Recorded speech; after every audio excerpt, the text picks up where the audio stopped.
Bonjour, alors nous allons commencer notre cinquième vidéo qui va aborder l'ajout d'un comportement au bouton, mais cette fois-ci en utilisant le langage Kotlin. Alors on va commencer déjà par créer un nouveau projet Android qui va supporter le langage Kotlin. Donc là on va choisir un petit activity. Là nous pouvons choisir le nom, par exemple INC Kotlin. Alors, on doit choisir ici, bien sûr, donc l'endroit où notre workspace, donc notre application va être sauvegardée. On choisit le langage. Donc là, ça dépendra de la version en fait de votre IDE. Donc là, vous pouvez choisir le langage. Dans d'autres versions de l'IDE, vous pouvez trouver des cases à cocher.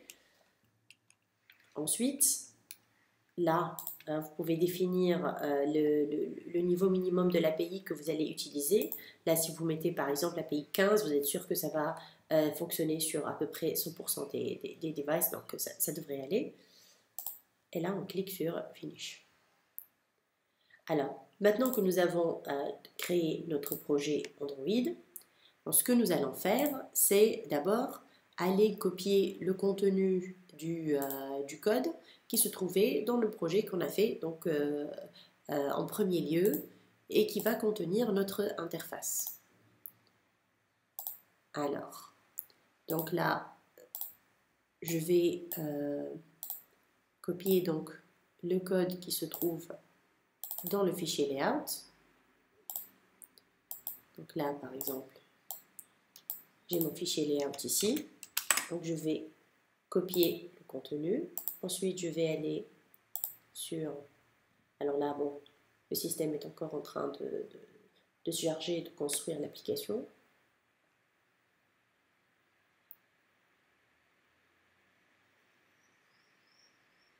Au bout de quelques petites secondes, voilà, on pourra modifier directement au niveau du layout. On va sauvegarder ce nouveau contenu.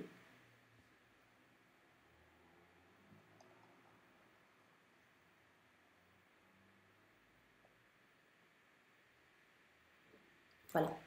Donc là, il faut faire attention. Donc il y a une petite chose que j'aimerais faire quand même par rapport à ce code.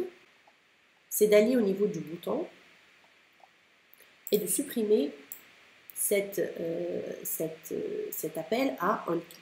Parce que grâce à Kotlin, en fait, on va faciliter énormément la définition du comportement du bouton. Alors, si on ouvre le code de l'activité, on remarque déjà que ça nous change un petit peu de Java en termes de syntaxe. Vous allez voir qu'il y a beaucoup de choses qui vont vous sembler familières, mais il y a d'autres choses qui vont nous simplifier la vie énormément. Alors, je vais vous suggérer de télécharger quelques extensions au niveau donc, de votre build-gradle du module. Alors, il y a quelques dépendances que nous allons télécharger. Là, par exemple, bon là, c'est fait par défaut, donc il y a un plugin Android Application, il y a un plugin Kotlin Android et il y a surtout le plugin Kotlin Android Extensions qui va nous permettre de simplifier énormément la manipulation des ID par rapport à notre fichier XML. Il y a autre chose que nous aimerions télécharger et qui va être assez sympa à utiliser, c'est la bibliothèque Onco. Alors, on va aller pour implémentation.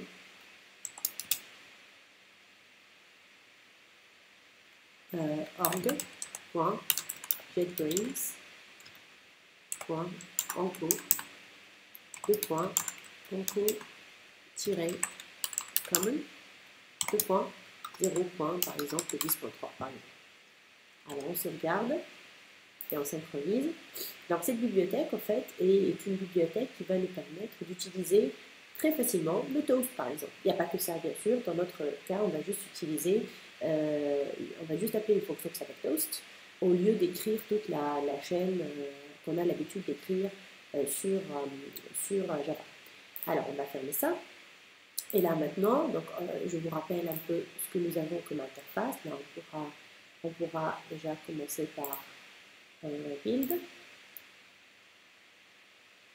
et puis lancer notre application. On va utiliser le device qui est déjà démarré.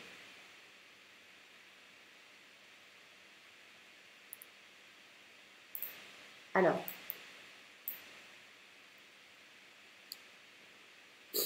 il va falloir penser aussi à ça, il faudrait le changer également. Donc il va falloir changer bien sûr avec le nom du nouveau projet qu'on est en train d'utiliser. Alors qui est notamment p.pl.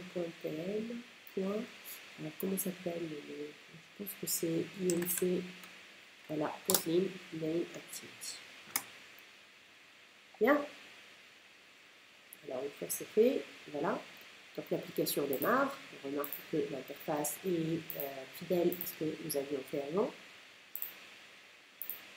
Et puis là, quand on clique sur calculer, rien ne se passe. Bien. Donc maintenant, on aimerait que quand on clique sur calculer, il va y avoir l'affichage du toast comme on a fait pour l'équivalent de ce petit exemple en Java. Donc la chose qui est vraiment intéressante ici, c'est que nous avons la possibilité, puisque au niveau de notre bouton, en fait, nous avons défini un identifiant qui est décalculé. Nous avons la possibilité ici, au niveau de notre activité, d'appeler directement le bouton par son ID, directement. Alors là, si on remarque les imports qui ont été chargés, on va voir qu'il y a cet import-là qui va nous permettre de manipuler tout le contenu du fichier layout.xml à partir d'objets. Donc là, on a Kotlin X, Android, synthétique, main, et puis le nom de notre fichier XML qui représente le layout. Donc là, on va lui dire que à notre bouton décalculé, on va associer un on-click listener. Alors, si vous remarquez, si vous vous rappelez, en fait, l'utilisation du on-click listener dans Java, il fallait instancier un nouvel objet. En fait, il fallait instancier la méthode onClick pour l'objet, pour l'interface onClick listener, etc. Donc là, avec Kotlin, grâce à l'utilisation en fait de l'expression lambda, il est très simple de représenter le comportement en fait de la seule fonction à implémenter dans une interface. Donc là, il suffit de lui dire, alors on sait que cet onClick listener a un seul objet qui va être un paramètre, donc tout ce qui va se trouver entre les accolades va être le comportement de la seule méthode de l'objet qui est en paramètre. Donc ça marche uniquement dans ce cas précis, hein, parce que dans d'autres cas, si nous avons plusieurs paramètres ou si l'un des paramètres ne représente pas l'implémentation d'une fonction, donc dans ce cas-là, ça va changer un petit peu. Mais là, c'est une facilité énorme parce que ce set onClick listener, on l'utilise tout le temps. Donc déjà, grâce à l'extension, on va avoir en fait, on ne va plus avoir l'utilisation du très embêtant find view by ID. Et là, grâce aux expressions lambda, on raccourcit énormément la définition de la fonction onClick. Alors là, si vous remarquez, nous avons appelé une fonction qui s'appelle toast et qui est fournie par la bibliothèque Anko, qui va faire exactement le même travail que toute la ligne du toast que nous avons fait avec Java. Donc là, il suffit de donner la chaîne de caractères que nous voulons afficher. Et là, on va lui dire comme d'habitude, bouton cliquer, on sauvegarde, on lance.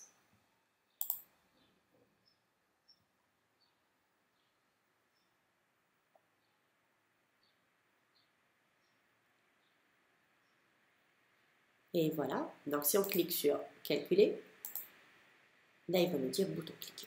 Donc ça fait exactement le même traitement, mais en une ligne. Donc il y a énormément de choses, pratiquement 70% du code est manquant. Et puis, grâce à Kotlin aussi, en fait, il y a une amélioration de performance, il y a plus de sécurité, etc. Donc, en fait, c'est un langage qui apporte beaucoup par rapport à la façon traditionnelle de créer des applications avec Android.